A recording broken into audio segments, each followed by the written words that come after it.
श्री दत्त साखर कारखान्याकडून पूरग्रस्त जनावरांसाठी चाऱ्याचं वाटप, सामाजिक बांधिलकी जपण्याचा प्रयत्न।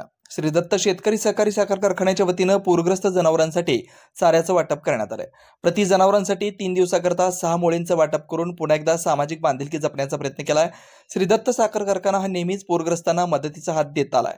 यावर्षी शिरोळ तालुका आणि परिसरामध्ये जोरदार पाऊस झाल्यानं आणि धरणातून पाण्याचा विसर्ग होत असल्यानं अनेक ठिकाणी पूर परिस्थिती निर्माण झाली आहे। गेल्या आठवड्याभरापासून अनेक गावात पुराचं पाणी शिरल्यानं कित्येक कुटुंबांना स्थलांतरित व्हावं लागलंय। त्याच पद्धतीने आपल्या जनावरांनाही निवारा उपलब्ध असणाऱ्या ठिकाणी सोडावं लागलंय। जनावरांच्या चाऱ्याचा प्रश्न गंभीर बनल्यानं चांगला चारा उपलब्ध करून देण्याची भूमिका श्री दत्त साखर कारखान्याने घेतली आहे। शेतकरी, सभासद आणि जनतेच्या हिताच्या दृष्टीनं नेहमीच प्रयत्न करणाऱ्या कारखान्यानं सामाजिक बांधिलकी जपत तेरवाड येथील ताळ विरोबा देवळाजवळ गट नंबर 436 मधील श्रीपती महादेव चव्हाण यांच्या 42 गुंठे शेतातील ऊस पूरग्रस्त जनावरांकरता उपलब्ध करून दिला।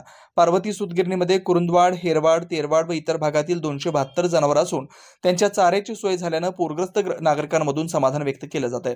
प्रति जनावर 6 मोळी 3 दिवसासाठी देण्यात आले। यामुळे तात्पुरता का होईना जनावरांच्या चाऱ्याचा प्रश्न मार्गी लागलाय। त्यामुळे स्थलांतरित पूरग्रस्तांमधून दत्त कारखान्याच्या प्रति कृतज्ञता व्यक्त केली जाते।